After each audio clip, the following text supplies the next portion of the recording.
আজকে একটা এঁচড়ের রেসিপি নিয়ে চলে এসেছি, কিন্তু এঁচড়ের অনেক রেসিপি দেখেছি, এটা কিন্তু একদম অন্য রকমের রেসিপি, কষা না ঝোল না কি। তা দেখতে থাকুন পুরো যে কীভাবে এঁচড়টা আজকে আমি রান্না করবো। এই দেখুন একটা বেশ বড় সাইজের এঁচড় নিয়ে নিয়েছি, আর এই এঁচড়টা এসছে আমার দিদির বাড়ি থেকে, দিদি পাঠিয়েছে, দিদির গাছের এঁচড়, তাই এটাকেই আজকে রান্না করব। আর এখানে দেখুন কড়াইতে কিন্তু আমি অনেকটা জল বসিয়ে দিয়েছি বন্ধুরা, গরম জল বসিয়ে দিয়েছি। চলুন এঁচড়টাকে আমি কেটে নিই, সাথে থাকুন, দেখতে থাকুন যে আমি এঁচড়ের আজকে কী করি। দেখুন বন্ধুরা, এঁচড়গুলো কিন্তু আমি এইভাবে কেটে নিলাম, আর দেখুন এই যে এরকম আছে, এইভাবে কেটে নিয়েছি। প্রত্যেকটা এঁচড় আমি এইভাবে গরম জলে দিয়ে দেবো।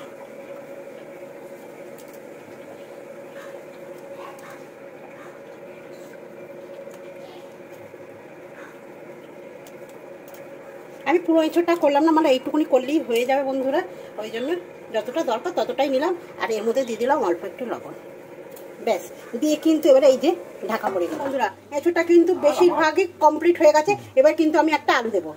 আলুটা আমি বেশি সেদ্ধ করবো না, তার জন্য দিলাম। আর চন্দ্রমুখী আলু যত তাড়াতাড়ি হয়ে যাবে, ওর জন্য আলুটা কিন্তু আমি দেরি করে দিলাম বন্ধুরা। আমার এঁচড়টা কিন্তু পুরো সেদ্ধ হয়ে গেছে, এবার কিন্তু আমি নাপিলাম নিয়েছি।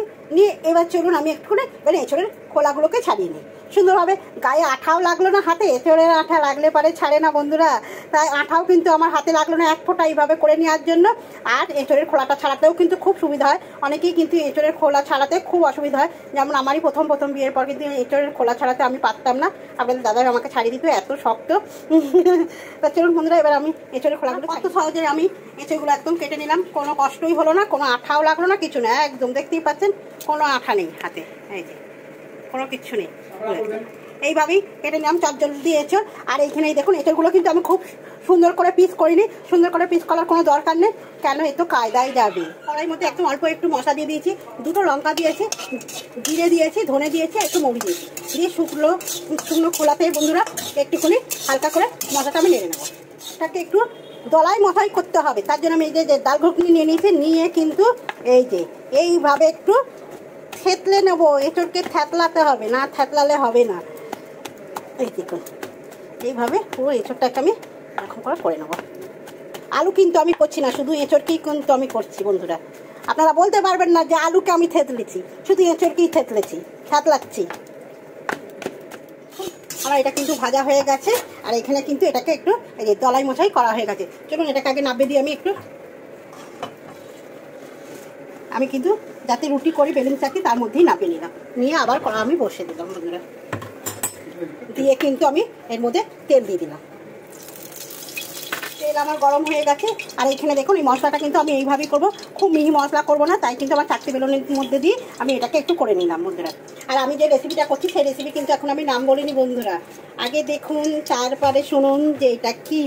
এবার এই যে দলাই মশাইটাকে আমি এবার তেলের উপর দিয়ে দিলাম,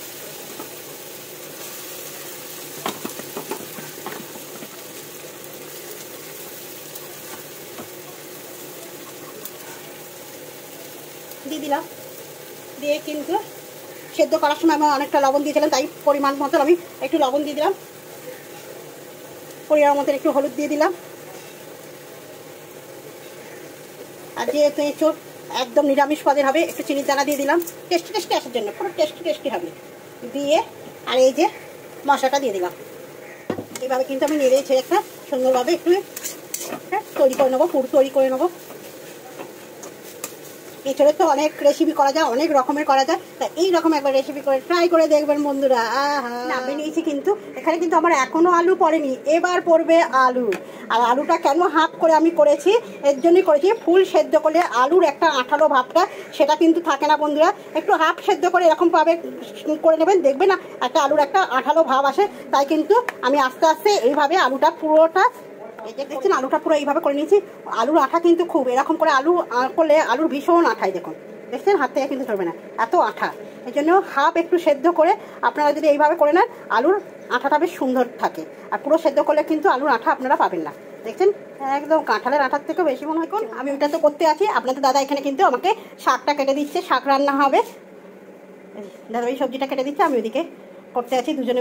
বন্ধুরা আমি কিন্তু এরকম কাটলেটের কাটলেটের একটা এতে শেপ দিয়ে নিয়েছি, দেখতেই পাচ্ছেন কাটলেটের মতো, যে যেরকম শেপ দেবেন। আর আমার এখানে কিন্তু কড়াটা একদম আস্তে করে দিয়েছি, যে শেপটা হচ্ছে যে যার ব্যাপার, এটা কারোর নেই, শেপটা যে যেরকম পছন্দের মতো নিতে পারেন।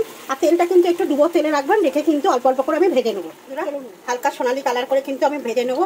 আর খুব জোরে আমি গ্যাস দেবো না, মিডিয়াম গ্যাস থাকবে, তাহলে সুন্দরভাবে ভাজা হবে। আর চলুন এবার এগুলোকেও আমি বানিয়ে নিই আস্তে আস্তে, ওটা হতে থাকে। পুরো লাল লাল করে কিন্তু আমি ভেজে নিয়েছি, দেখতেই পাচ্ছেন কি সুন্দর করে হয়েছে, কালারটা দারুণ হয়েছে। এবার কিন্তু আমি তুলে নেবো বন্ধুরা।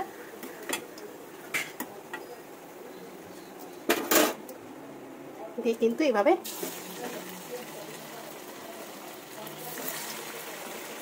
ভেজে নেব সুন্দরভাবে। এখানে হচ্ছে ভাজাটা, মানে ভাজাটা হতে থাক বন্ধুরা, আমি এখানে কিন্তু মশলাটা এবার করে নেবো। দেখুন এখানে নিয়েছি আদা, জিরে, ধনে আর মৌরি আর লঙ্কা, আর এখানে নিয়েছি টমেটো। সব কিছু দিয়ে কিন্তু আমি একটা সুন্দর পেস্ট তৈরি করে নেবো। আর নুন হলুদ তো লাগবেই, ফোড়নে দিতে তেজপাতা, একটা শুকনো লঙ্কা, একটু চিনি আর ঘি। এটা পুরো কিন্তু নিরামিষ হচ্ছে বন্ধুরা, আমার রান্নাঘর মানেই কিন্তু নিরামিষ, আমি প্রত্যেকটা ভিডিওতেই বলি। চলুন বন্ধুরা এটাকে আমি করে নিই এবার মিক্সিটা। সব কটা আমার কিন্তু ভাজা হয়ে গেছে এঁচড়, দেখতেই পাচ্ছেন এক থালা পুরো এঁচড় ভাজা হয়ে গেছে। এবার কড়াইতে আমার তেল আছে, এই তেলের মধ্যে কিন্তু আমি দেবো তেজপাতা আর হচ্ছে শুকনো লঙ্কা একটা ফোড়ন দিয়ে দিলাম ঝাঁটাস করে। আর দেবো কিন্তু আমি এই মশলাটা করে রেখেছিলাম মশলা। এই আজকে এত ছিটিস না, মশলাটা দিলাম, নুন হলুদ দিয়ে দিলাম, চিনির দানা দিয়ে দিলাম। চিনিটা যদি আপনারা না দিতে চান আপনারা দেবেন না, এটা আপনাদের, যদি না খেতে চান দেবেন না। কিন্তু নিরামিষ তরকারিতে বন্ধুরা একটু চিনির দানা দিলে কিন্তু তার টেস্ট কিন্তু অনেকটাই বাড়ে। চলুন এটাকে এবার কষাতে থাকি। মশলাটা কষা হচ্ছে, এখনো কষা হয়নি, কষা হলে পুরো সাইডে কিন্তু তেল ছেড়ে যাবে আমার মশলার সাইড দিয়ে। আর কালারটা দেখুন অসাধারণ হয়েছে, কিন্তু পুরো তেল ছেড়ে গেছে আমার মশলাটা থেকে, দেখে বুঝতেই পারছেন একদম ঝটঝট করে। এবার কী করবো, আমি একটু অল্প পরিমাণে, একদম অল্প পরিমাণে একটু জল দেবো।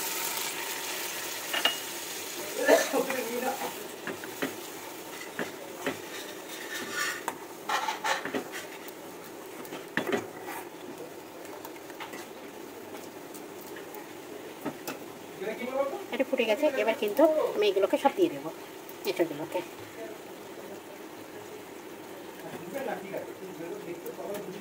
এঁচড়ের তো অনেক রেসিপি খেয়েছেন বন্ধুরা, এইরকম একটা রেসিপি করে খেয়ে দেখুন যে কেমন লাগে। যারা পেঁয়াজ রসুন খান তারা পেঁয়াজ দিয়ে করবেন বন্ধুরা, আর নিরামিষও কিন্তু অসাধারণ হয়, দেখতেই পাচ্ছেন। সবসময় যে মাছ মাংস পেঁয়াজ রসুন দিয়ে করলে কিন্তু তরকারি যে ভালো হয় তা না কিন্তু বন্ধুরা, নিরামিষও অনেক সুন্দর হয়। হয়ে গেছে, বেশি ফোটাবো না, অল্প একটু করে দিয়েই কিন্তু আমি একটু ফুটে উঠলেই কিন্তু নাপিয়ে নেবো। নিয়ে কিন্তু একটু করে ঘি দিয়ে দেবো বন্ধুরা, দিয়েই কিন্তু আমি নাপিয়ে নেবো এটাকে। বন্ধুরা আমার রেসিপিটা এখন তো কমপ্লিট হয়ে গেল। এবার রেসিপিটার আমি নাম আপনাদের সঙ্গে বলবো যে এটা কী রেসিপি। এটা হচ্ছে এঁচড়ের কাটলেট। এই এঁচড়ের কাটলেটটা একবার এইভাবে রান্না করে দেখুন বন্ধুরা, যে অসাধারণ লাগে খেতে। দেখলেনি একটু খাটনি আছে, যে ধাপে ধাপে করতে হয়, কিন্তু খেতে সুন্দর হলে কিন্তু খাটনিটা কিন্তু গায়ে লাগে না, তাই না বন্ধুরা? তা আপনাদের কেমন লাগলো এই এঁচড়ের কাটলেটটা বন্ধুরা একটু কমেন্ট করে জানাবেন, আর একবার রান্না করে দেখুন, খুব সুন্দর লাগে। চলুন তারপরে তো আপনাদের দাদাভাই আছেই, আপনাদের দাদাভাই খেয়ে বলবে যে এঁচড়ের কাটলেটটা কেমন রান্না হয়েছে। দুপুরে খাবার নিয়ে চলে এসেছি, আপনাদের তো এঁচড়ের কাটলেট আমি দেখিয়েছি, আর তার সঙ্গে কী কী রান্না করেছে, এই যে উচ্ছে দিয়ে নোটে শাক বড়ি দিয়ে ভাজা করেছি, ডাটার ঝাল করেছি, আর আম দিয়ে টক ডাল করেছি। এই দেখুন সব ভাত বেড়ে নিয়েছি, এখানেও আপনাদের দাদাভাই খেতে বসে গেছে। চলুন আপনাদের দাদাভাইকে আগে আমি দিই এই এঁচড়ের কাটলেট, আপনাদের দাদাভাই আগে খেয়ে দেখো যে এঁচড়ের কাটলেটটা কেমন হয়েছে।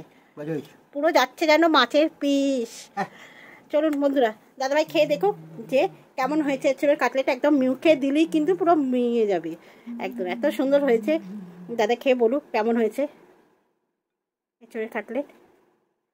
আর এই ঘরে বসছি কেন বন্ধুরা, কষ্ট, বসে এই ঘরে খেতে কষ্টই হয়, কেন জায়গাটা একদমই ছোট, কারণ হচ্ছে খুব গরম পড়েছে, পাখা আছে তাও এখানে এসিটা আছে বলে এই ঘরটা বসি, এসিতে যাতে একটু ঠান্ডা লাগে খেতে ভালো হয়েছে।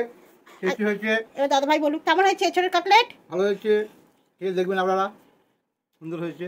একবারে এরকম ঘরে এঁচড়ের কাটলেট রান্না করে বন্ধুরা দেখুন, আশা করি আপনাদের ভালো লাগবেই একদম নতুনত্ব একটা। চলুন বন্ধুরা খাওয়া দাওয়াটা কমপ্লিট করে নিই। শুভ দুপুর, ভালো থাকবেন, সুস্থ থাকবেন সবাই।